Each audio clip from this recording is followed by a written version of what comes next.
Is it acceptable to alter reality in a photograph using Photoshop? Keep watching to find out.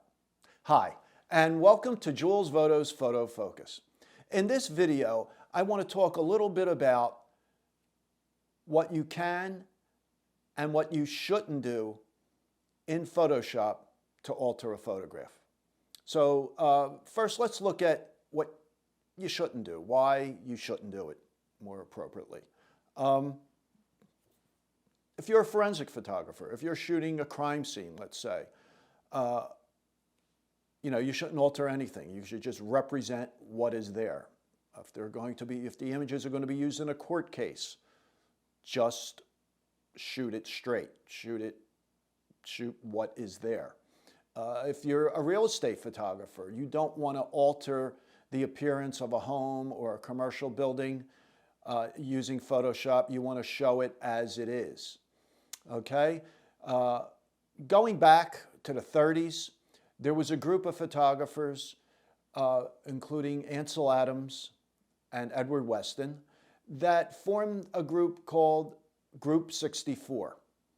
And Group 64, there was 64 referred to f/64s, an f-stop, is the aperture on a camera. Back in those days, Ansel Adams and Weston and some of the others were shooting 8x10 view cameras. So f/64 gave a lot of depth of field for that format. And their whole thing was sharpness front to back. Move ahead a little bit into the 60s and 70s, and there were some photographers, I guess we could call them purists. I guess you could call the f/64 people purists as well. They filed down their negative carriers.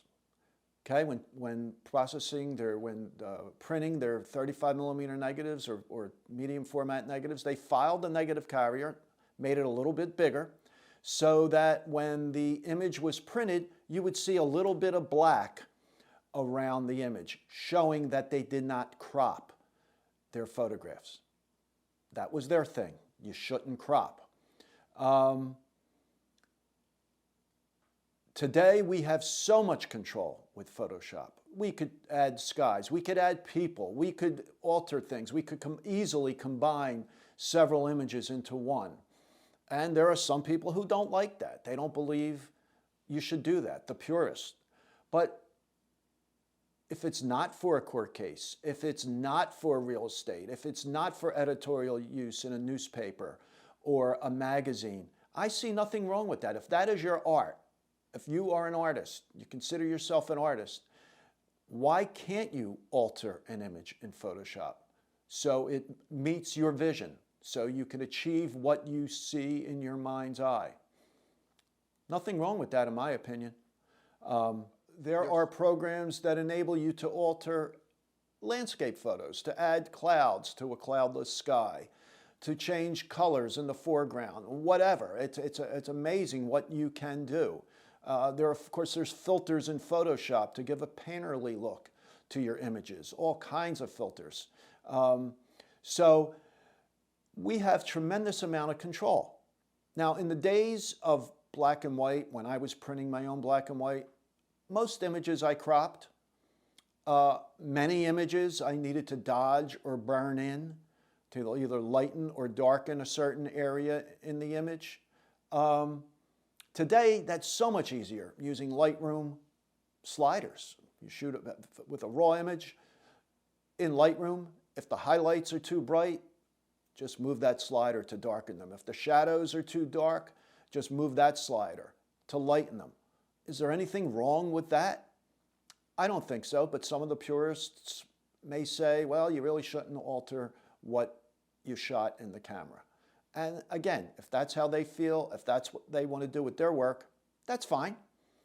But if you want to alter an image, if you want to add elements to it to achieve what you want to achieve, again, nothing wrong with that. I think we're lucky today that we could go either way. If you want to be a purist and just shoot and don't alter your image, fine.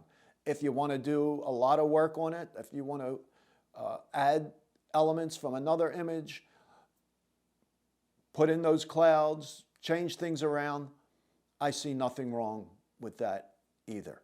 So to answer the question, is it acceptable to alter reality in a photograph using Photoshop? Depending on the final use of that photo, of course it is. Okay, so that's it for this video. I hope you enjoyed it. If you did, please give it a thumbs up and subscribe to my channel. And I'd like to hear your thoughts on this subject. Do you like to alter your images in Photoshop or Lightroom or any other editing software? Or do you just like to keep them the way they came out of the camera, just straight out of the camera without any manipulation? So please let me know your comments on this. I come out with a new video every Wednesday morning at 11 a.m. Eastern Time. So I'll talk to you next time.